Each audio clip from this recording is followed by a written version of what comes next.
अब तक इंडिया समूह के कई नेताओं ने 22 जनवरी के कार्यक्रम के लिए अपने पत्ते साफ कर दिए हैं। ग्राफिक्स में देखकर आपको समझ में आएगा, बहुत से नेताओं ने साफ कह दिया है कि वो 22 तारीख को जो इंडिया ब्लॉक के पार्टियां हैं, जो विपक्षी पार्टियां मोटे तौर पर, वो नहीं जा रही हैं। लगभग ये वैसा ही माहौल एक बार देश में तैयार हो रहा है जब संसद के नए भवन का उद्घाटन हुआ था और पूरा इंडिया समूह उस कार्यक्रम से दूर हो गया था।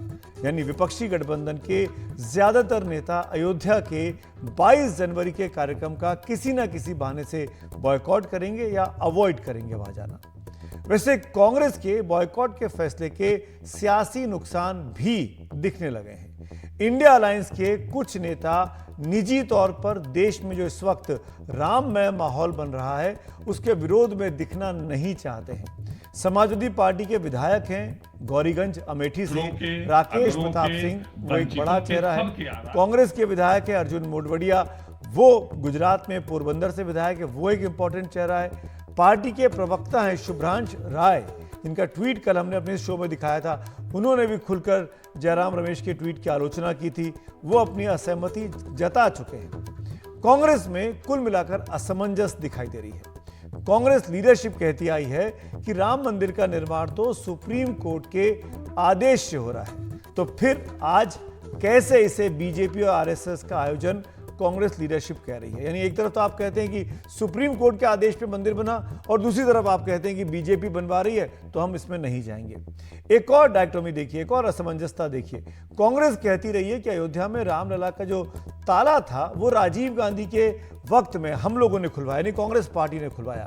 तो आज वही कांग्रेस पार्टी उसी रामलला की प्राण प्रतिष्ठा के जाने का विरोध कर रही है। क्या ये दोनों बातें आशंका पैदा नहीं करते कि कांग्रेस में असमंजस का दौर चल रहा है?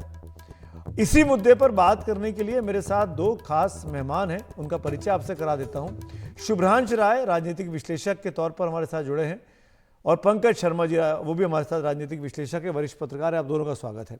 शुभ्रांश, कल आपने ट्वीट किया, आज वो ट्वीट आपने डिलीट कर दिया है। ऐसा लगता है कि पार्टी ने आपको डांटा है, क्योंकि आप पार्टी की तरफ से पार्टी की राय रखते हैं आके टीवी चैनल्स पे। देखिए सुमित जी, इसे ही शायद लोकतंत्र कहा जाता है। मुझे लगा कि जो वक्तव्य निकला है उससे मैं सहमत नहीं था, तो मैंने अपने विचार रखे।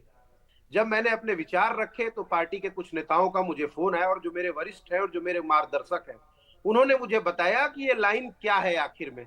जब मुझे लाइन पता चली तो उसके बाद मैंने अपना ट्वीट डिलीट किया। खैर, मैं आपकी जानकारी के लिए मैं उसको थोड़ा ठीक से प्रकाशित करना चाहता हूँ। देखिए, कल के लेटर में था कि लोगों की भावना का ध्यान रखते हुए, ये मुझे दुख हुआ कि आखिर ये लोग कौन है और किसकी भावना है।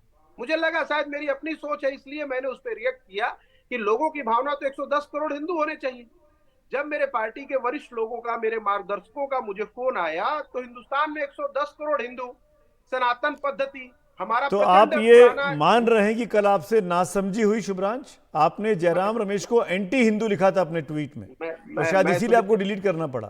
जी जी, मैं सुमित जी अपनी पूरी बात रखता हूँ, फिर आप थोड़ा अच्छा लगेगा। तो हुआ ये कि जब मुझे ऐसा लगा, मुझे फील हुआ कि नहीं, ऐसा नहीं होना चाहिए। जब मुझे फोन करके बताया गया कि हिंदुओं के प्रतीक कौन है, सनातन है, सनातन के प्रतीक कौन है, शंकराचार्य है।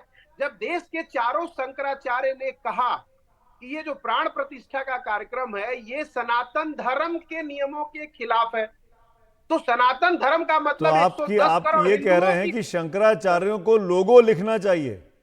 नहीं सर, शंकराचार्य और लोगों में समानता होनी चाहिए, आप ये कह रहे हैं शुभ्रांश? जी सर, मैं यही कहिए। आप एक मिनट पूरी बात कर लो सुमित जी। नहीं, पूरी बात समय नहीं है हिंदुओं की, और भी बहुत से टॉपिक है।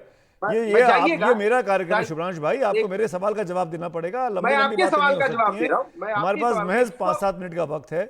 आपने गलती मान रहे हैं? आपने कल गलती की या जयराम रमेश की चिट्ठी में गलती थी? आपकी क्या राय है? एक आखिरी मौका आपको दे रहा हूं। मैं एक 60 सेकंड में आपको अपनी बात पूरी कर रहा हूं कि 110 करोड़ हिंदुओं की भावना सनातन और सनातन की भावना शंकराचार्य से जुड़ी है। और शंकराचार्य ने कहा कि ये जो मंदिर निर्माण का कार्यक्रम की जो व्यवस्था है वो धार्मिक कम राजनीतिक ज्यादा है। अब आपका जो सवाल है लोगों का, यस, मुझे ऐसा महसूस हुआ, जितना हिंदी का विद्यार्थी मैं हूं, मुझे ऐसा महसूस हुआ कि ये शब्द ऐसे नहीं होना चाहिए। तो उसमें मैंने लोकतांत्रिक व्यवस्था में अपना विरोध प्रकट किया।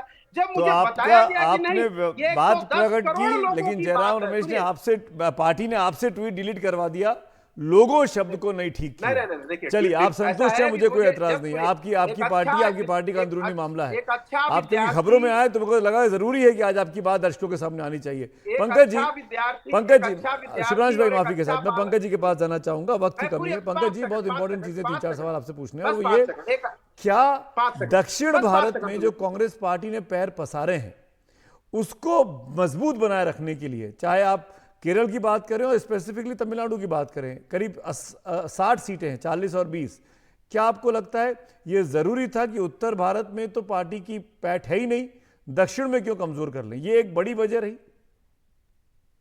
मुझे ऐसा नहीं लगता है। मुझे नहीं लगता कि ये उत्तर और दक्षिण का प्रश्न है। मुझे लगता है कि इस वक्त कांग्रेस पार्टी के मन में ये बात रही होगी कि हमें दृढ़ता से अपना रुख स्पष्ट करना चाहिए। और जब चारों शंकराचार्य, जो सनातन धर्म के सर्वोच्च गुरु हैं, वो वहाँ नहीं जा रहे हैं और कई तरह के प्रश्न उठा रहे हैं, और उनके जो भी उनकी उनके ऐतराज हैं उनको कोई एड्रेस नहीं कर रहा है, तो कांग्रेस पार्टी ने ये निर्णय लिया कि 22 जनवरी को वो नहीं जाएंगे। अब 22 जनवरी के अलावा पंकज जी, किसी भी दिन लेट जाएं। मी करेक्ट यू, दो शंकराचार्यों ने बाकायदा स्टेटमेंट इशू किया है और उन्होंने 22 तारीख के कार्यक्रम में का विरोध नहीं किया है। वो जा नहीं रहे, ये बात ठीक है, पर उसका विरोध भी नहीं कर रहे हैं। दो कर रहे हैं चार में से। लेकिन चारों शंकराचार्य ये मानते हैं कि जो कुछ हो रहा है वो शास्त्र सम्मत नहीं है, और उन्होंने कहा है कि इसलिए वे अनुचित मानते हैं और अपने पद की गरिमा गरिमा और मर्यादा के विपरीत मानते हैं इस 22 जनवरी के समारोह में शामिल होने के लिए। लेकिन किसी को उनके ऐतराज की कोई परवाह नहीं है। तो अब सब मामलों में सिर्फ आपकी मर्जी चलेगी। सरकार, संसद, संवैधानिक संस्थाएं, साहित्य, संस्कृति, समाज, कला, लोकतंत्र, सब आपकी मर्जी से चलेगा। अब धर्म भी आपकी मर्जी से चलेगा। और जो आपकी मर्जी नहीं मानेगा वो देशद्रोही है, वो रामद्रोही है। आप कहें तो सावधान, आप कहें तो विश्राम। जब आप कहें ताली बजाओ तो ताली बजाओ, जब आप कहें थाली बजाओ तो थाली बजाओ, जब पर आप कहें कि पंकज जी, मंदिर ये जाएं। 22 जनवरी का कार्यक्रम तो कई महीनों से तय था कि 22 जनवरी को होना, और ये सब जानते थे कि ये मंदिर के पहले चरण के बाद ही प्राण प्रतिष्ठा होनी है रामलला की। तब कभी कांग्रेस पार्टी ने विरोध नहीं किया। अब बीजेपी के साथ प्रोजेक्ट करके कि मोदी जी की छवि चमकाने के लिए कार्यक्रम हो रहा है, चुनावी वजहों से कार्यक्रम हो रहा है, तो मैं ये क्यों ना कहूं कि कांग्रेस भी चुनावी वजहों से वहां नहीं जा रही है। कांग्रेस को भी अपना अल्पसंख्यक का वोट बैंक दिखाई दे रहा है, दक्षिण की सीटें दिखाई दे रही हैं। मुझे ये नहीं लगता है कि कांग्रेस ने इस वजह से ये फैसला किया है। कांग्रेस नहीं जाती 22 जनवरी के कार्यक्रम में, कांग्रेस नहीं जाती क्योंकि ये कार्यक्रम प्राण प्रतिष्ठा का समारोह है ही नहीं। देखिए, राम जो है वो मर्यादा पालन का प्रतीक है। जो सत्ता की हवस में तमाम मर्यादाओं को तोड़ने वालों से उनका क्या लेना देना है। राम तो निष्काम भाव के प्रतीक हैं। दिन रात तोड़ फोड़ और जोड़ तोड़ में जो लोग लगे हैं उनसे उनका क्या लेना देना। राम आपके मालिक हैं या आप राम के मालिक हैं? राम हम सबके पर हैं, अयोध्या हम सबकी है, सरयू हम पर सबकी है, पंकज लेकिन जी, आप चाहते हैं कि पंकज जी, राम आपकी उंगली पंकज जी, पकड़कर चले। सुक्खू साहब ने कहा कि वो जाएंगे, उनके मंत्री ने कहा, वीरभद्र सिंह के बेटे ने, कि वो जाएंगे। आप अर्जुन मोढवाडिया साहब का बयान सुना, उनका ट्वीट है कि गलत निर्णय लिया, पार्टी के विधायक हैं। शुभ्रांश ने कल ट्वीट किया था। राकेश प्रताप सिंह समाजवादी पार्टी के विधायक, उन्होंने चिट्ठी लिखी कि भाई सबको इंतजाम करना चाहिए यूपी के स्पीकर का। तो अगर व्यक्तिगत रूप से दो चार छह लोग जाना चाहते हैं तो जाएं, उसमें किसी को आपत्ति तो नहीं है। कांग्रेस किसी को रोक नहीं रही है। कांग्रेस एक राजनीतिक संगठन के नाते और इंडिया समूह एक 28 दलों के राजनीतिक समूह के नाते उसने ये फैसला किया है कि हम 22 जनवरी के कार्यक्रम में शामिल नहीं होंगे। लेकिन मुझे पूरी उम्मीद है कि 18 अप्रैल को रामनवमी के दिन, मुझे तो लगता है कि देश भर के पर 640 तब भी तो जिलों मंदिर से। अधूरा रहेगा। 18 अप्रैल तक मंदिर कहां पूरा हो जाएगा? नहीं, रामनवमी मंदिर तक थोड़ी, अभी तो 2 साल लगेंगे मंदिर पूरा होने में। ठीक है, मंदिर पूरा होने में लगेंगे तो दो फिर नहीं साल जाना चाहिए। नहीं, क्यों नहीं जाना चाहिए? लेकिन 22 तारीख अरे को वजह ये आपने। बताइए ना पंकज जी, चिट्ठी में औपचारिक तौर पर लिखा कि अर्धनिर्मित मंदिर है ये। नहीं, सिर्फ इसलिए नहीं जा रहे हैं कि अर्धनिर्मित मंदिर है, ऐसा नहीं। उसमें यह भी लिखा कि चूंकि ये भारतीय जनता पार्टी और राष्ट्रीय स्वयंसेवक संघ का एक इवेंट बना दिया गया है, इसलिए हम इसको ससम्मान अस्वीकार करते हैं इस आमंत्रण को। ठीक है। एक सवाल मैं आपसे लेना चाहूंगा, और शुभ्रांश, और वो ये कि कांग्रेस पार्टी बार बार कहती रही कि भाई ये तो सुप्रीम कोर्ट के आदेश पे मंदिर बन रहा है, और आज कांग्रेस पार्टी कह रही है कि बीजेपी का आयोजन है। तो ये कॉन्ट्रडिक्शन नहीं है तो क्या है?